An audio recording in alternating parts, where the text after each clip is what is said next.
या मुस्लिम धर्मामध्ये स्त्रियांवर जे हत्या घडतात त्याला कारण आहे, अत्याचाराचं हेच कारण आहे की त्यांचे आदर्शच अत्याचार घटिया और घिनौनी बात कही है करके हमने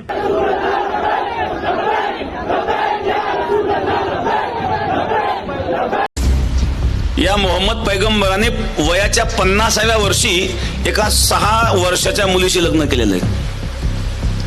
एक मनुष्य 50 वर्षाचा मनुष्य 6 वर्षाच्या मुलीशी लग्न करतो, यापेक्षा कोणता अत्याचार असू शकतो? ज्यांचे आदर्श असे आहेत ते काय वागतील? या मुस्लिम धर्मामध्ये स्त्रियांवर जे हत्या घडतात त्याला कारण आहे, अत्याचाराचं हेच कारण आहे की त्यांचे आदर्शच अत्याचारी होते। त्यामध्ये जे विचारवंत मुस्लिम आहेत आणि जे मोठे मोठे 10-20 वर्ष मौलाना म्हणून जे राहिलेले आहेत, पण त्यांनी जेव्हा इस्लामचा कुराणाचा अतिशय सूक्ष्म अभ्यास केला आणि सूक्ष्म अभ्यास केल्याच्या नंतर त्यांच्या लक्षात आलं की अन्याय अत्याचाराशिवाय यामध्ये काहीच नाही, त्यांनी धर्म सोडून दिलेले आहेत। पाकिस्तानमध्ये सुद्धा हा आकडा कोटीच्या पुढे गेलेला आहे। करोडो लोकांनी इस्लाम सोडलाय पाकिस्तानमध्ये।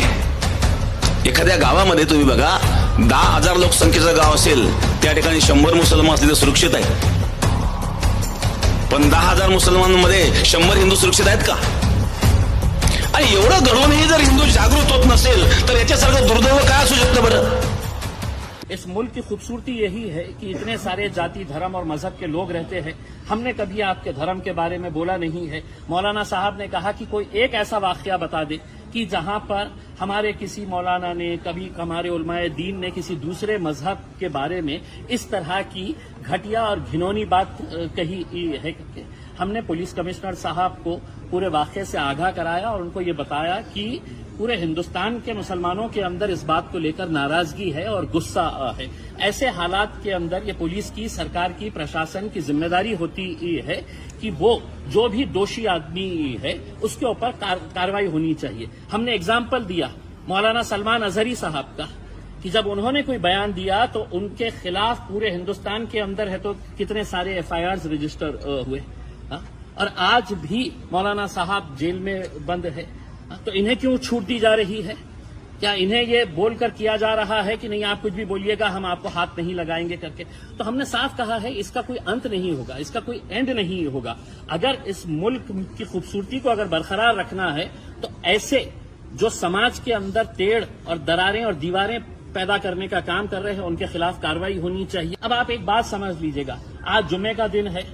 आज 3 अलग अलग शहरों के अंदर नासिक में हिंदू सकल समाज की तरफ से मोर्चा निकाला जा रहा है, नमाज के वक्त निकाला जा रहा है, इजाजत कौन दे रहा है? नंदुरबार के अंदर है तो आज जुमे के दिन नमाज के वक्त में आंदोलन किया जा रहा है, अमरावती के अंदर किया जा रहा है। तो ये इजाजत कौन दे रहा है कि जुमे के दिन इस तरह के मामले को? हमने बांग्लादेश में अगर हिंदुओं पर अत्याचार हो रहा है तो ये बात समझ लेना कि वहां पर मुसलमानों के ऊपर भी अत्याचार हो रहा है। हमने दोनों ही हिंदुओं के ऊपर और मुसलमानों के ऊपर जो अत्याचार हो रहा है हमने उसकी निंदा की है।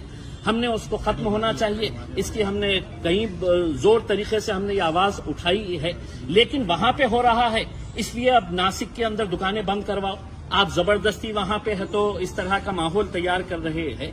तो हम समझते हैं ये एक सोची समझी साजिश का एक हिस्सा।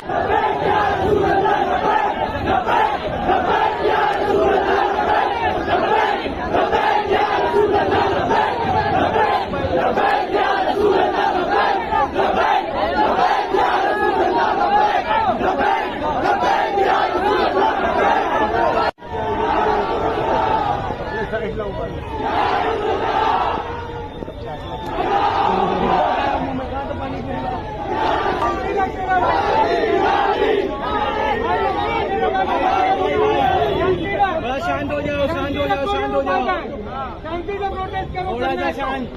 हर चीज की आवाज की कॉपी दिखाई जाएगी।